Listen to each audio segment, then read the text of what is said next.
Gilas Pilipinas versus Bahrain. Ito nga mga koys, ang unang laban ng Gilas Pilipinas sa Asian Games 2023, kung saan ay timing din mga koys ang paglabas ng website ng ISHAD, kung saan ay binibigyan na nga ng green lights ang 5 player ng Gilas Pilipinas na huling napasama dito sa lineup.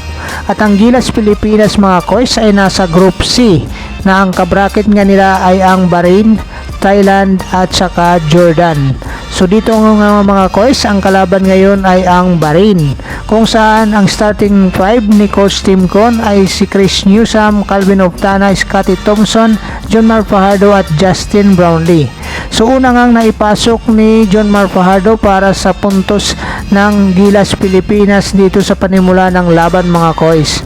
So sa umpisa ng laban ay nakitaan natin na dikitan nga ang scoring pa lang dito mga koys, at hindi nga nagpapalayo ang bawat kupunan. At alam natin dito mga koys ay pinaghandaan nga ang bawat laban. Ngunit dito nga mga koys, nagtapos ang laban sa first quarter 22-18, lamang ng 4 ang Gilas Pilipinas. So patuloy ang pananalasa ng mga bataan ni Coach Tim Con. Pagpasok ng second quarter nga mga koys ay nagpalit na nga ng tao itong si Coach Tim Con, at ipinasok niya itong si CJ Perez kapalit ni Chris Newsome, kung saan dito nga mga koys ay binigyan naman agad ni CJ Perez ng magandang opensiba ang pagbibigay sa kanya ng tiwala ni Coach Tim Con. At dito nga mga koys ay lalo pang lumayo ang Gilas Pilipinas nang magkaroon sila ng 29-15 para sa 18 kalamangan ng Gilas Pilipinas sa second quarter. So nagtapos nga mga koys ang second quarter sa score na 51-38, lamang ang Gilas Pilipinas. So dito nga mga koys, nakita natin ang magandang rotation ng tao ni Coach Tim Con, at kitang-kita din natin na walang bangko nga dito kay Coach Tim Con, pero bawal din ang tatamad-tamad. So halos lahat mga koys nang ipinapasok ni Coach Tim Con ay gumagawa dyan sa loob.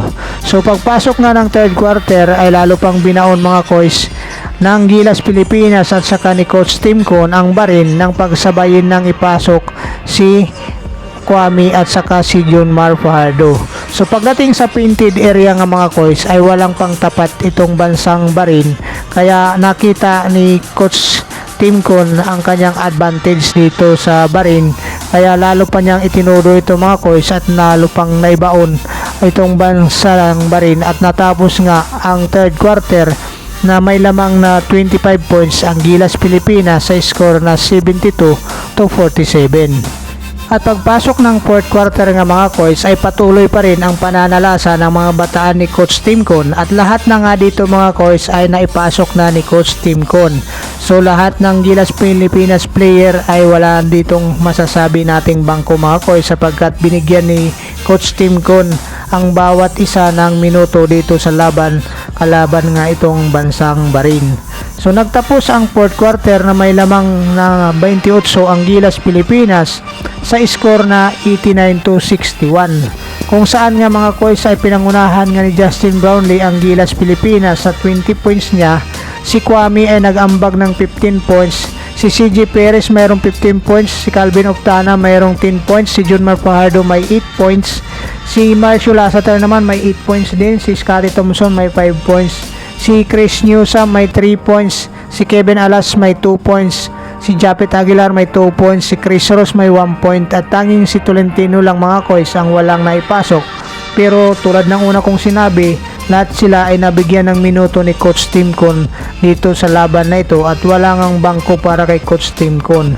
So magaling talaga ang strategy ni Coach Tim Con, at halatang napag-aralan nga ng husto ang Bahrain, dahil nga ang inaasahan ng Bahrain na si Wayne Chisim ay nag-umiscore lang ito mga koys ng 5 puntos, at saka si Musti Rashid mayroon lang 13 puntos mga koys. So dito nga mga koys, ang napansin natin dito ay maganda ang depensa ng Gilas Pilipinas ni Coach Tim Con, at saka yung rotation ng player. Lahat nga dito mga koys ay naipasok, at syempre ay maganda yung ball movement ng mga player sa loob. At dito nga mga koys ay nakuha na nga nila ang panalo dito sa Bahrain sa score na 89-61. So ang sunod na mga kalaban nila sa Webes ay ang bansang Thailand nga mga koys. So maraming salamat mga koys. Hanggang sa muli, kung bago ka pa lang sa aking munting YouTube channel, baka pwede mo namang i-likes and subscribe. God bless you all. Bye-bye.